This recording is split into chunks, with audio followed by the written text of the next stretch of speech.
the first thing you want to do is the purple dial on the bottom floor. You want to turn that dial until it is at the number 6.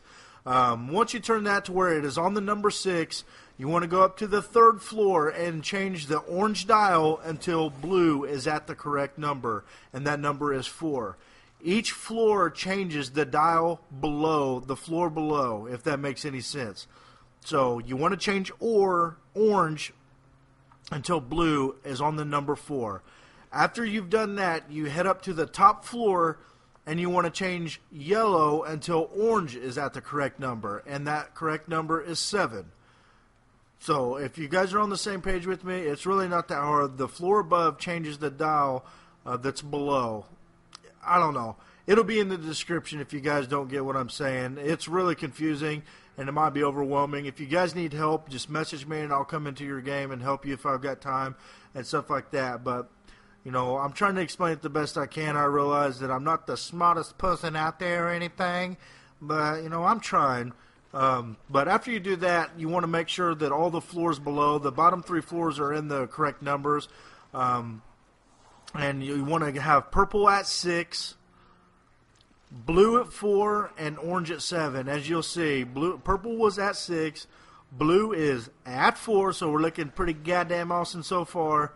And then you want to head up here to the 3rd floor and make sure that orange is on the correct number, and that number is 7. So once you've done that, you see they're all on the correct number. You want to head up to yellow and change the yellow dial until it is on the correct number, and that number is 2. This is the most important part of this step, guys. However many times you've got to turn this to get it on the correct number, you need to remember how many times you had to turn it. In this case, 1. You need to remember that because you've got to go down to the bottom floor and turn the purple dial however many times it took you to get to the correct number on yellow. So, in this case, 1. I'm not sure if it differs. It may, but just remember however many times it took you to get that there. So, you want to turn that 1 time like you seen there.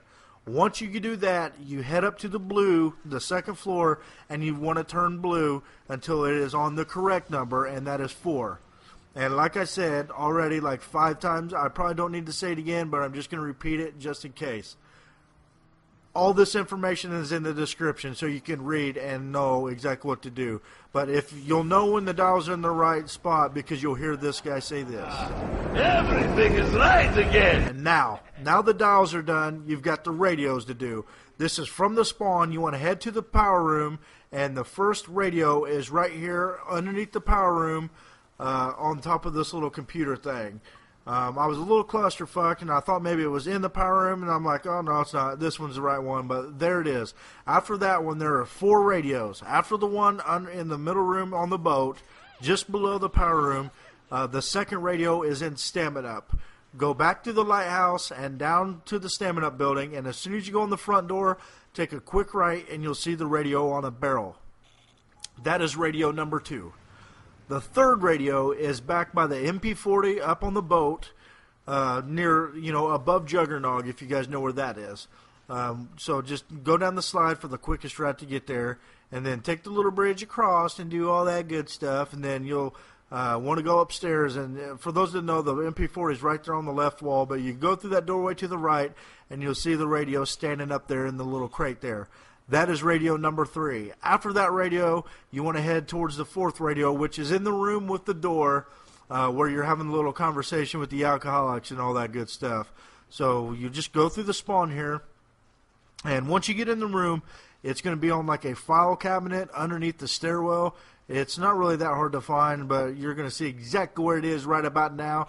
You hit X on that. You'll know when you've done it in the correct order because you'll hear a little Morse code beeping playing throughout the map. And once you get out here, you will see this green light flashing in the sky.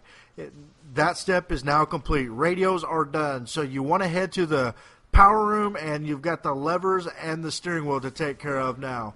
Once you get up here, you'll see 3 levers on the right. You want to hit X for Xbox on this left lever 1 time to get that down, and then the right one you want to hit X 3 times to get that all the way down. You'll see 1 brown colored handle right here, and the rest are white. I fucked up there, but you want the brown handle to be at the 4 o'clock position, which is 2 clicks to the right from the start point. After that, it is time to activate the foghorns. From the lighthouse, you go out through underneath the zip line.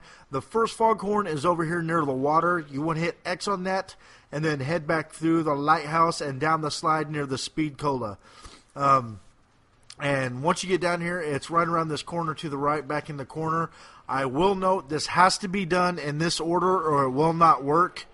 So you guys want to make sure you follow this exact pattern for this to work. Once you activate that second foghorn, come back over here near the lighthouse, and it's underneath the window by the PhD flopper room. That is foghorn number 3. Go back down the slide, and you'll see this rock right in between the water like an island-looking thing. And this is the 4th foghorn and the last one. You'll know it's done because you will see the green beam going to the top of the lighthouse. Now, for this final step, you'll need the VR11, which is the human gun. You've got to turn one zombie into a human, and he will go towards the green light. You have to kill this guy for this to work. I cannot stress that enough. If you do not kill him, you will have to shoot another zombie and get him into the green beam and eventually kill him for the golden rod to drop down from the little green beam thingy, whatever it is. You'll know when he's dead because you'll hear like a little music playing. It's like a fairy tale music, like just a little chime music, nothing loud or anything like that, but it's noticeable. And you just wait a few seconds and you'll see the little hourglass-shaped golden rod dill thingy drop down. Hit X on that and then head back to that first room or the room where you're, talking to all those guys behind the door. And then once you're down there, just hit X on this tube, and it'll vacuum up into there. And that is it, guys. That is the Easter egg. You knife the door. You'll have another short little conversation with them. And then the fuse that you've previously put in the little thing will come loose, and they will tell you the fuse is out again. All you've got to do is knife that, and it will go back in there, and, it'll be all good. I've already got this achievement, so I do not get it this time. Whenever it's done, you'll see the little death machine thingy, but it'll be a Wonder Waffle.